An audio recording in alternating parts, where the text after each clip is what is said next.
ये भी करना है, ये भी करना है, ये भी करना है, ये भी करना है। अभी तक मैंने पढ़ा ही क्या यार, कल एग्जाम है और मैं अभी तक इधर हूँ यार। अभी इसी को कंप्लीट करना है, फिर इसको कंप्लीट करना है यार। रात के 12 बज चुके हैं, अब मैं 4 घंटे में क्या ही पढ़ूंगा, क्या पढ़ूंगा।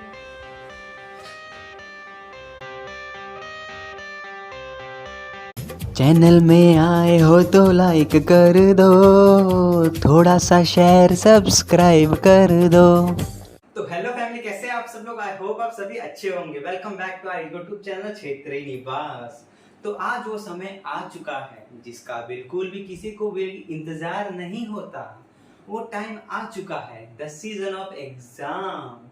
ये वो समय है जब बच्चे अपने घर के चार दीवारी के अंदर ही सीमित रह जाते हैं और उनका बस एक ही काम होता है, और वो होता है पढ़ाई पढ़ाई पढ़ाई।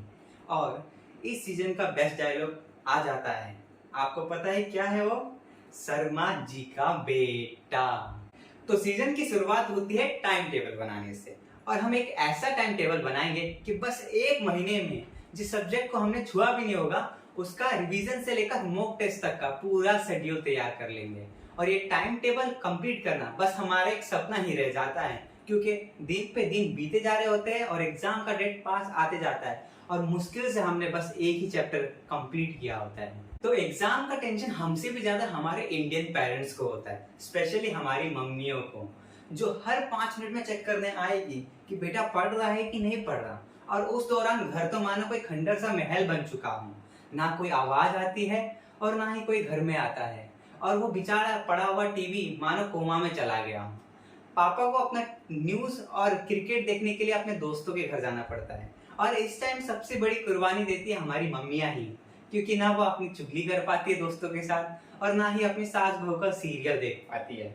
जब एग्जाम शुरू होने में बस 10 दिन ही बाकी होंगे मुश्किल से, तब हम लेते हैं मदद बड़े बड़े दिग्गज लोगों का, जो कि हमें मिलते हैं यूट्यूब की दुनिया में। How to score 100 out of 100 in maths in just 10 days। बस ये पढ़ लो, then you will score more than 90। और मोटिवेशन ऐसा मिलता है कि do smart work not hard work. भाई मैथ्स एक साल से तो कंप्लीट नहीं हुआ, हमसे समझा नहीं गया, 10 दिन में कौन सा हम तीर मार लेंगे समझ के। और ये ऐसे लोग हैं जिनको खुद ही नहीं पता क्या है उसमें, और इन्होंने खुद ही बोर्ड एग्जाम में खुद ही 90 प्लस तो लाया नहीं होगा और हमें सिखाने चले कि 10 दिन में 90 प्लस। वाह। तो एग्जाम हॉल में 2 कैटेगरी के लोग होते हैं। पहले कैटेगरी में वो आते हैं जिनको क्वेश्चन पेपर मिलते ही वो सबसे पहले चेक करेंगे कौन सा क्वेश्चन उनको आता है कौन सा नहीं आता। और जो दूसरे कैटेगरी के होते हैं वो सबसे पहले जैसे उनको क्वेश्चन पेपर मिलता है तो सबसे पहले जो क्वेश्चन पेपर का फ्रंट पेज होता है जिसमें इंस्ट्रक्शन दिया जाता है उसको ऊपर से लेकर नीचे तक पढ़ेंगे, पता नहीं क्यों। और मैं आता था उसी दूसरे कैटेगरी में, मुझे भी नहीं पता आज तक मैं उस पेपर को क्यों पढ़ता था। फ्रंट पेज को पढ़ के कुछ मिलता ही नहीं था, तब भी मैं पढ़ता था। ये तो हो गई एक बात। और दूसरी बात ये है कि हम शॉक में हो जाते थे कि वो बंदा क्लास का जो बस 4 शीट में कंप्लीट कर लेता था आंसर, वो ही आपके सामने अगर एक्स्ट्रा शीट मांगे तो आपको कैसा लगेगा? भाई ऐसे क्या लिख रहा है जो हमें शीट नहीं चाहिए और इसको चाहिए शीट। एग्जाम खत्म होते ही जैसे हम घर में बस कदम रखने ही वाले होते हैं तब एक आवाज आती है, शर्मा जी का बेटा। शर्मा जी का बेटे का पेपर बहुत अच्छा गया, वो बोल रहा है कि उसके 100 में से 100 आएंगे। मैं बोल ही रही थी कि इसको भी 3-3 ट्यूशन डलवा ही देते हैं। भाई पहले ये तो पूछो कि पेपर कैसा गया, पहले तुम शर्मा जी का बेटा शर्मा जी का बेटा।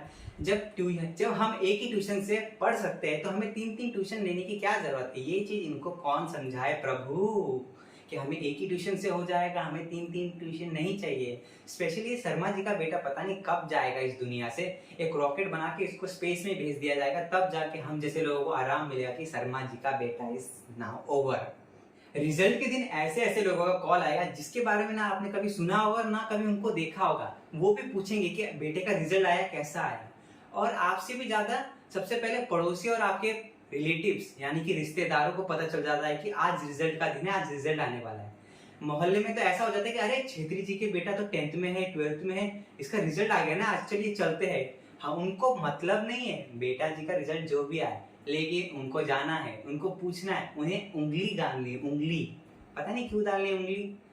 और ये तो छोड़ो, उन्हीं को सबसे पहले पता होगा कि रिजल्ट कब आ रहा है, कितने टाइम में आएगा, क्यों आएगा, ये आएगा वो आएगा। उनको प्रॉब्लम है मुझसे, मेरे से क्या प्रॉब्लम है भाई। वो फिर तारीफ करेंगे दूसरे बच्चों की कि शर्मा जी के बेटे का ऐसा ऐसा रिजल्ट आया, ये आया वो आया, आपके बेटे ने क्या किया।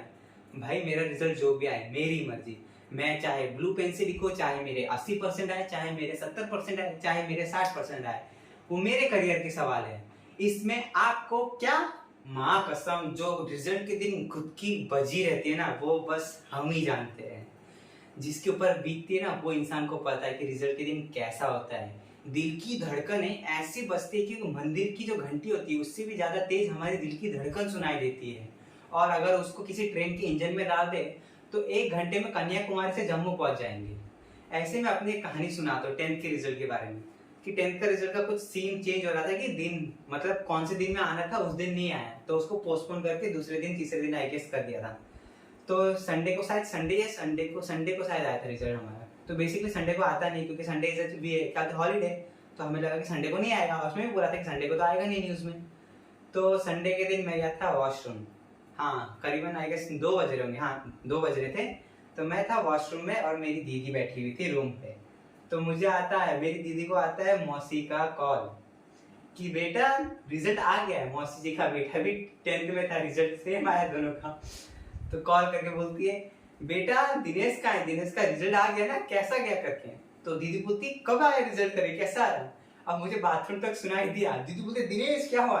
मैं बाथरूम ऐसे ऐसे कर रहा था, रिजल्ट कैसे आया, कोई प्रैंक तो नहीं हो रहा। फिर मैं जल्दी गया, जाके देखा तो मैं बोला क्या करूं क्या करूं क्या करूं। तो बोलती है रिजल्ट आया करके। तो मैंने क्या रिजल्ट आया, तो आज तो संडे, आज कैसे रिजल्ट आएगा। तो बोलती नहीं आया आया करके। ठीक है मैं चेक करता।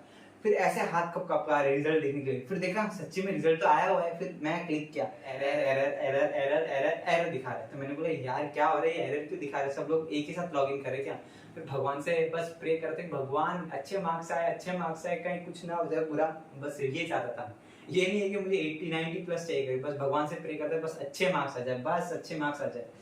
फिर चेक किया, रोल नंबर डाला, सब कुछ डाला, डेट ऑफ बर्थ डाला, और उसके बाद टन रिजल्ट आता है स्क्रीन में। एक ही बार परसेंटेज डाल नहीं सकते, वो बस इतने में इतना है, इतने में इतना है, इतने में इतना है, इतने में।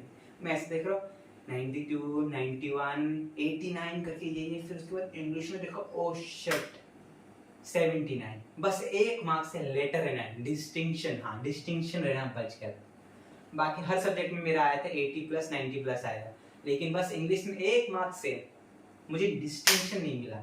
फिर उसके बाद वो तो छोड़ो, फिर उसके बाद कैलकुलेट करना कितना परसेंटेज है, कितना परसेंटेज है, भगवान से प्रे करते भगवान 85 से तो ऊपर आ जाए, 85 से तो ऊपर आ जाए। फिर क्या, तो 86.8 परसेंटेज बना। हम स्टार्टिंग के लिए तो ऐसा लगा यार शिट 90 तो आना ही चाहिए। फिर उसके बाद लगा ये भी थोड़ी ना कोई कम है करके, अच्छे मार्क्स आए, ज्यादा मार्क्स आए घर में। तो मुझे लगा चलो ठीक है। दीदी पर 90 नहीं आया क्या, तो मैंने बोला नहीं 90 नहीं 86.8।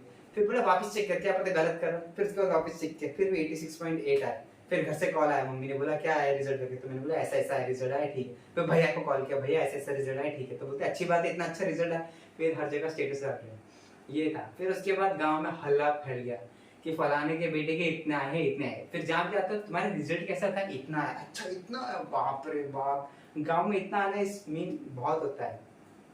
तो ये था मेरा कहानी। फिर जैसे आप उस दिन न्यूज चैनल देखोगे तो आपको मिलेंगे टॉपर्स के इंटरव्यू, 500 में से 499, मतलब 1 मार्क्स क्यों छोड़ दिया, वो भी दे ही देते हैं इन लोगों को।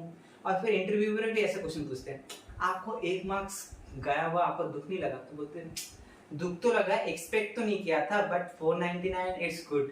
499 भाई, 499 में कितने लोग पास हो जाएंगे अगर उसको देखा जाए।